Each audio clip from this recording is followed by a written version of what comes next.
기도드리겠습니다. 그동안도 지켜주시고 앞으로도 지켜주실 하나님 감사합니다. 지금까지 드리지 못했던 청소년부 예배 드리게 하시니 감사합니다.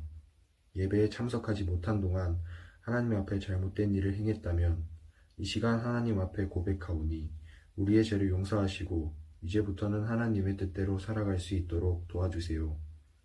흩어진 저희의 마음을 다시금 하나님께 향합니다.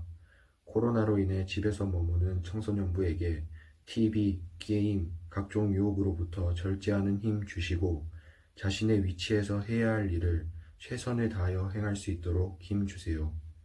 하나님의 꿈이 청소년부의 꿈이 되고 예수님의 인격이 우리 청소년부의 인격이 되어 저희 각자의 자리에서 세상을 빛내는 빛, 맛을 내는 소금과 같은 존재가 되게 해주세요.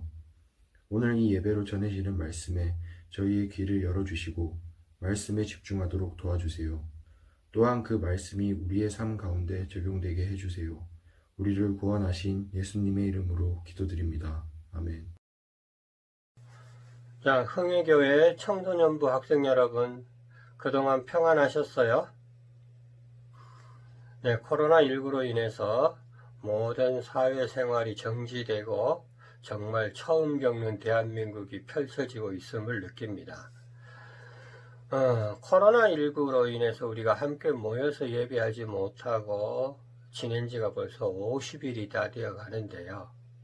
여러분은 코로나19가 왜 우리에게 나타났을까 혹시 생각해 본 적이 있나요? 우리는 가끔 생각을 해봅니다. 왜 하나님께서 코로나19를 주셔가지고 사람들을 이렇게 힘들게 하시는가? 사람마다 해석의 차이는 있지만 저는 보통 이렇게 생각해요. 인간의 교만함이 하늘을 찌르지 않았나? 그런 생각을 하게 됩니다. 무슨 뜻인가 하면 과학이 최고다 혹은 물질이 최고다 이렇게 주장하고 내가 잘났다 서로 잘났다고 주장하고 그러다 보니까 하나님께서는 정말로 과학이 최고냐 물질이 최고냐 한번 알아봐라, 또는 정말로 네가 그렇게 잘났냐 라고 생각하면서 아주 작은 미생물인 코로나를 우리에게 주어서 이 작은 미생물도 이기지 못하면서 무슨 인간이 최고라고 주장을 하느냐, 이런 의미가 담겨 있을지도 모른다는 이야기죠. 자, 코로나19 이야기는 그만하고, 자, 오늘 본론으로 들어가서 오늘의 주어지는 말씀은 이사야 44장 22절 말씀입니다. 자, 제가 읽도록 하겠습니다. 이사야 44장 22절 말씀. 내가 내 허물을 빽빽한 구름의 사라짐같이 내 죄를 안겨이 사라짐같이 도말하였으니 너는 내게로 돌아오라. 내가 너를 구속하였음이니라. 자, 이 말씀을 다시 한번 볼게요. 내가 내 허물을 빽빽한 구름이 사라짐같이 내 죄를 안겨이 사라짐같이 도말하였으니 너는 내게로 돌아오라. 내가 너를 구속하였음이니라. 이 말씀은 크게 두 가지로 나타나요. 하나는 모든 허물이 사라졌다. 두 번째는 내게로 돌아오라라는 구절입니다. 자, 이것이 무슨 뜻인지 한번 같이 생각을 해 보도록 하겠습니다. 자, 여러분에게는 소망이 있나요? 우리가 다른 말로 하면 꿈 혹은 소원 이렇게 이야기하는 것이 여러분에게 있나요? 너에게 소원이 있냐고 물어보면 어떤 사람은 이렇게 대답해요. 첫째는 큰 집을 가지고, 둘째는 뭐가 잘 되어서, 셋째는 어떻게 하겠다. 이렇게 이야기하는 사람이 있어요. 근데 내가 생각할 때 그렇게 1, 2, 3 순서를 매겨서 할 수 있는 것은 정말로 소원이 아니에요. 김구 선생님의 소원은 첫째도 통일, 둘째도 잘못했네요. 첫째도 독립, 둘째도 독립, 셋째도 독립. 첫째, 둘째, 셋째 했지만 결국은 소원은 뭐였어요? 오직 하나, 독립이었죠. 마찬가지로 여러분이 정말로 바라고 원하는 것은 하나, 둘, 세 개, 네 개가 아니에요. 오직 딱 한 가지 뿐이라는 거예요. 여러분은 그 한 가지 소원이 무엇인지 한번 생각을 해보세요. 정말로 내가 바라고 원하는 것이 무엇인지. 사람마다 그 바라고 원하는 것은 다 달라요. 어떤 사람은 물질이기도 하고, 어떤 사람은 권력이기도 하고, 어떤 사람은 건강이기도 하고, 이렇게 달라요. 우리 사람에게 한 가지 소원이 존재하듯이 우리 하나님에게도 한 가지 소원이 존재한다는 것 혹시 여러분 알고 있나요? 하나님에게도 한 가지 소원이 있다라고 이야기하면 사람들은 되게 고개를 갸우뚱할지도 몰라요. 왜요? 모든 것을 다 아시고 모든 것이 가능하신 하나님께서 과연 무엇이 부족해서 소원이 있을까라고 생각을 하게 되지만 성경 전체를 읽어보면 놀랍게도 성경 전체에서 하나님은 한 가지 소원을 우리에게 이야기를 해주고 있어요. 그 한 가지 소원이 무엇일까요? 자, 창세기에 보면 처음에 하나님께서 아담과 하와를 만드시고 뭐라 그랬어요? 심히 좋았더라. 그러고 끝났습니까? 아니었잖아요. 하나님께서 만드신 피조물인 아담과 하와인데도 하나님께서는 동산에서 그들과 거닐었더라라는 기록이 나와요. 무슨 이야기입니까? 하나님께서는 피조물인 아담과 하와를 너무너무 사랑하셨다는 거예요. 그래서 아담하고 하와하고 같이 동산을 거닐면서 대화하고 하는 것을 너무 좋아하셨다는 거죠. 자, 같이 거닐면서 대화하고 서로 바라보면서 웃고, 여러분 여기서 생각나는 장면이 뭡니까? 바로 연인들이 서로 사랑하는 장면이잖아요. 하나님께서는 모든 것이 다 가능하신 전지전능하신 하나님이었지만 그 피조물이었던 우리 인간을 사랑하시는 것을 그렇게 좋아하셨다고 하는 거죠. 자, 근데 아담과 하와가 범죄를 했어요. 에덴 동산에서 쫓겨났어요. 하나님께서는 오직 하나의 약속만 지켜주기를 바랬지만 아담과 하와는 그 약속을 지키지를 못했어요. 그래서 하나님께서는 사람에게 약속한 대로 내어 쫓으실 수밖에 없었다고 하는 거죠. 왜? 약속은 지켜야 하니까. 자, 근데 하나님은 그렇게 내어 쫓으신 인간을 그래도 사랑하셨다는 거예요. 그렇게 사랑하시고는 하나님께서는 인간이 하나님께로 돌아올 수 있는 방법을 인간에게 제시를 해 주셨어요. 그것이 바로 뭡니까?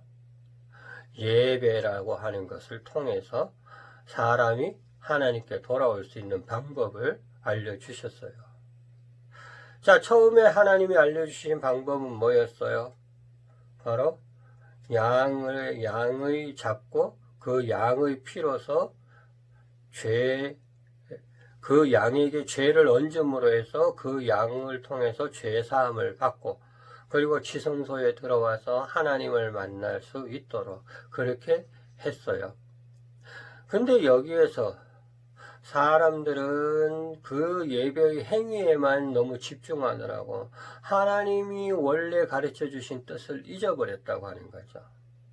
그러다 보니까 어떤 일이 발생합니까? 지성소에 들어갔던 대제사장이 하나님의 진노로 말미암아 지성소에서 죽임을 받는 일까지도 발생했던 거예요. 그래서 제사장의 옷차림을 보면은 옷 끝에 방울을 달고 들어갈 때는 발목에 끈을 달고 들어간다 그랬어요. 왜? 방울 소리가 들리지 않고 발자국 소리가 들리지 않으면 제사장은 죽었다라고 생각해서 바깥에 있는 사람들이 줄을 끌어당겨 가지고 그렇게 제사장의 시체를 꺼냈다고 하는 거죠. 여기서 여러분 뭔가 이상한 생각이 들지 않았어요? 분명히 하나님이 가르쳐준 방법대로 했는데도 불구하고 왜 하나님은 대제사장을 죽이기까지 하셨을까 하는 거예요. 여기에 바로 인간들의 착각이 있다고 하는 거예요. 하나님은 우리를 사랑하셨지만 그 사랑하는 방법은 인간의 뜻대로 사랑하는 것이 아니었어요. 내가 나를 사랑하기를 원하면 내 뜻대로 나를 사랑해다오 하는 것이 하나님의 뜻이었어요. 그것이 바로 뭡니까? 신명기 6장 5절에 보면 뭐라고 나오나 하면 너는 마음을 다하고 성품을 다하고 힘을 다하여 내 하나님 여호와를 사랑하라. 또 신명기 10장 12절에 이스라엘아 내 하나님 여호와께서 내게 요구하는 것이 무엇이냐? 곧 내 하나님 여호와를 경외하여 그 모든 도를 행하고 그를 사랑하며 마음을 다하고 성품을 다하여 내 하나님 여호와를 섬기고 라고 말씀하셨어요. 신명기는 언제 기록되었어요? 이스라엘 광야 40년 동안. 그 말미에 기록되었잖아요. 이스라엘 광야 40년 동안은 하나님이 무엇을 가르쳐 주셨어요? 하나님께 의지하는 방법, 하나님께 예배하는 방법, 바로 양을 잡고 제사하는 방법을 가르쳐 줬다는 거예요. 근데 문제는 이 겉으로 드러난 방법을 이스라엘이 중요시하다 보니까 그 속에 들었던 지금 신명기의 말씀을 이스라엘 백성들은 깨닫지 못했었다고 하는 거예요. 자, 여러분은 오늘날에도 하나님을 만나러 지성소, 우리가 흔히 말하는 예배당으로 나와요. 그리고 우리 어른들 같으면 집에서 헌금을 준비해요. 그리고 정결한 옷, 꼭 고급 옷은 아니더라도 입을 수 있는 정결한 옷으로 입고, 그리고 내가 할 수 있는 최대한의 예의적인 복장을 차려 입고, 그리고 교회로 나와요. 그렇게 모여서 함께 예배를 드려요. 그렇게 예배를 드리면서 하나님께서 이 예배를 기뻐 받으실 거야 라고 우리는 생각을 합니다. 그렇지만 정말 그랬을까요? 정말로 우리가 성전의 문턱을 밟았다고 해서 하나님이 그 예배를 받으셨을까요? 정말로 우리가 양을 잡았다고 해서, 즉 예물을 드렸다고 해서 하나님이 그 예배를 받으셨을까요? 이 말씀을 생각해 볼 건데 아니라는 거예요. 왜?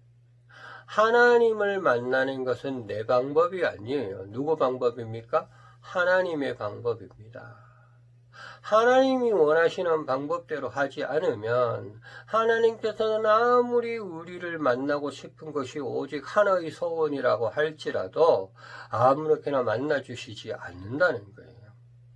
그것은 바로 뭡니까? 내 온 마음과 정성과 뜻과 힘을 다해서 만나야 한다는 거예요. 그래서 예수님께서도 요한복음 4장 24절에서 뭐라고 말씀하셨어요? 하나님은 영이시니 예배하는 자가 신령과 진정으로 예배할지니라. 뭡니까?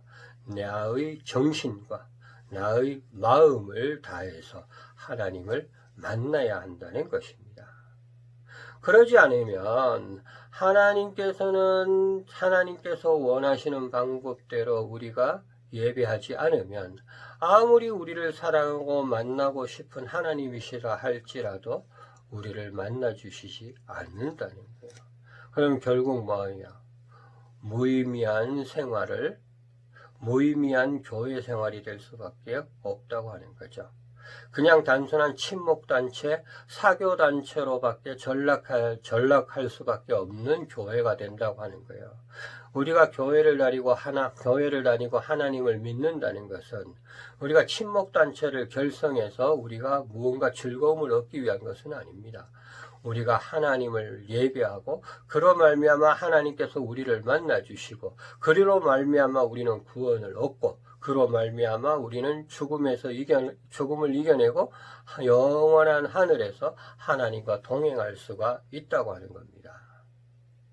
오늘 인터넷으로 예배하는 여러분은 예배의 장소 중요하지 않습니다. 그 다음 예배 복장 크게 중요하지 않습니다. 하나님을 만나러 나오는데 내 온 마음과 힘을 다한다면 정결한 복장일 수밖에 없겠지만 그렇다고 해서 없는 옷을 어디 가서 만들어낼 수는 없으니까. 그죠? 그러나 진짜 중요한 한 가지는 네가 정말로 온 마음과 힘과 뜻과 정성을 다해서 하나님을 사랑하냐 하는 거죠. 나는 여러분이 정말로 1시간 예배를 드리더라도 온 마음과 온 정성을 다해서 하나님을 만나고 예배하기를 바랍니다. 그렇게 할 때만 하나님께서는 정말로 사랑하는 자야, 내 어여쁜 자야, 기쁜 자야, 너는 나의 마음에 합한 자로다라고 이야기를 하면서 여러분을 만나 주실 것이며, 그 만남이 있다면 여러분은 마음의 평안과 기쁨과 행복이 넘쳐날 수밖에 없다고 하는 겁니다. 그럼 여러분, 코로나19의 위기를 잘 이겨내고 다음 만날 때까지 늘 건강하시기를 바랍니다.